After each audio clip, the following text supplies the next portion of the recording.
কুমিল্লায় বাঁধ ভেঙে যাওয়ায় কমতির পাড়ের সড়কে খোলা আকাশের নিচে রাত কাটাচ্ছেন লাখো মানুষ।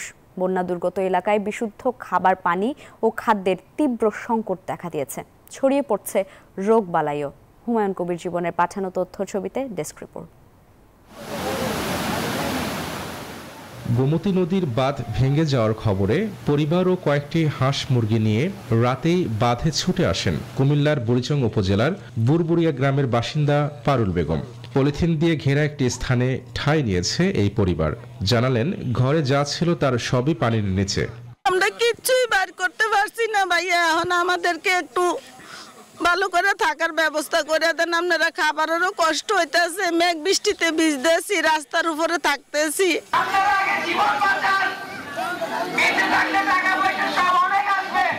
বাঁধে আশ্রয় নেওয়া অন্য লোকজনেরও একই অবস্থা। কেউ কিছু আনতে পারেনি, কেউ বা নিয়ে এসেছেন গরু ছাগল, আবার কেউ বা হাঁস মুরগি।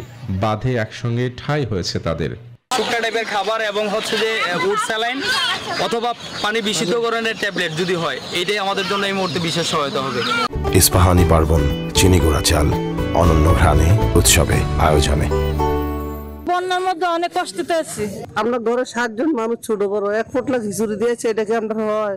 6 থেকে 7 কিলোমিটার এলাকা জুড়ে দুর্গত মানুষ আশ্রয় নিয়েছেন। সেখানে এখন বিশুদ্ধ পানি ও খাবারের জন্য চলছে হাহাকার। নেই শৌচাগারের ব্যবস্থা। খাবারের সমস্যা, খাওয়ানটাও নাই, একবেলা খাইলে আরেক বেলা পাই না, পানি পাই না। এখন কিছু করার নাই, এই দেখেন না খোলা আকাশের নিচে বসে রয়েছি। আর কি করব, কিছু করার নাই। পানি না কমলে আর কিছু করব না। একবারে নিঃস্ব হয়ে গেছি, কিচ্ছু আনতে পারি নাই। ঘর দরজা টিন খুললে মাল সামাল চলে যেতেছে স্রোতের সাথে। বুড়িচং উপজেলার 1.5 লাখেরও বেশি মানুষ এখন খোলা আকাশের নিচে দিন পার করছেন। Desk report, news 24।